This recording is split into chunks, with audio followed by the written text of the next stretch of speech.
Albert Einstein ने मरने से पहले यह कहा था कि जब मेरी मौत हो जाए तो मेरे शरीर पर किसी भी प्रकार का रिसर्च ना किया जाए, ना ही पोस्टमार्टम किया जाए, बल्कि मेरे शरीर को जला दिया जाए।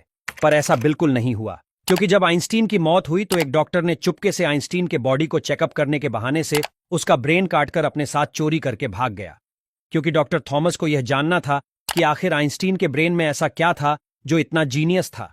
आइंस्टीन का ब्रेन किसी आम इंसान की तरह नहीं था, बल्कि इसके ब्रेन में इतनी ताकत थी कि जो 1000 आदमी मिलकर एक सवाल को सॉल्व कर नहीं कर सकता था, वह आइंस्टीन अकेले ही कर देता था। आइंस्टीन को नोबेल प्राइज से लेकर वह हर एक अवार्ड मिल चुके थे, जो आज तक किसी को नहीं मिले हैं। इसकी दिमागी शक्ति को देखकर लोग ऐसा बोलते थे कि इसके दिमाग में 2 दिमाग है।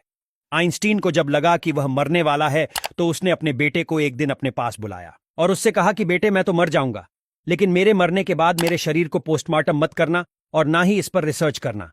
पर आइंस्टीन की यह बात सच नहीं निकली, क्योंकि जब आइंस्टीन हॉस्पिटल में मरा तो उसी अस्पताल में एक थॉमस नाम का डॉक्टर रहता था। उसने चुपके से आइंस्टीन की बॉडी को लैब में ले जाकर उसके ब्रेन को काटकर और लेकर अपने साथ भाग गया और वह अमेरिका के शहर फिलाडेल्फिया में जाकर छुप गया। डॉक्टर थॉमस ने उस जगह पर आइंस्टीन के ब्रेन के 240 टुकड़े कर दिए और उसे बोतल में बंद कर कर अपने घर में छुपा लिया। इस बात से डॉक्टर थॉमस की बीवी बहुत खफा थी। वह बार बार इस डब्बे को देखकर उसे गुस्सा आता था और वह उससे लड़ाई करती थी कि इसे यहां से ले जाओ, वरना मैं इसे फेंक दूंगी। बात इतनी बढ़ गई कि डॉक्टर थॉमस ने अपनी बीवी को ही तलाक दे दिया और वह वहां से ब्रेन लेकर चला गया। इसके बाद वह कई सालों तक इस ब्रेन को लेकर इधर उधर भटकता रहा, पर अभी तक उसे इस ब्रेन अंदर के राज का पता नहीं चल सका था। अब थॉमस के पास इतने पैसे नहीं थे कि वह इस ब्रेन को लेकर और घूम सके।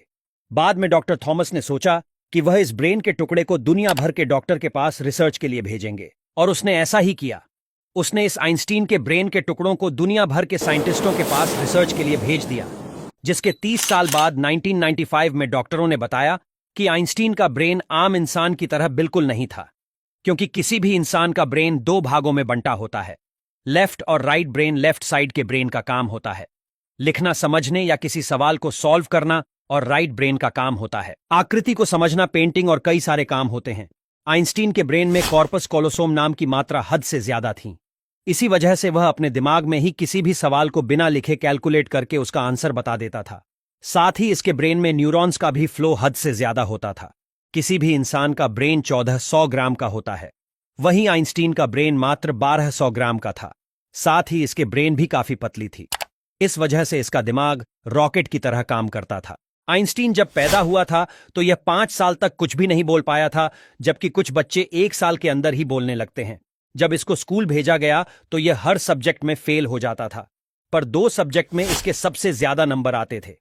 साइंस और मैथ में जब यह स्कूल जाता था तो कई टीचर इससे डर जाते थे, क्योंकि यह ऐसे ऐसे सवाल पूछता था कि जिसका आंसर टीचर को भी पता नहीं होता था। इतनी छोटी उम्र में आइंस्टीन का दिमाग इतना तेज हो चुका था कि उसके टक्कर में कोई भी आदमी नहीं था।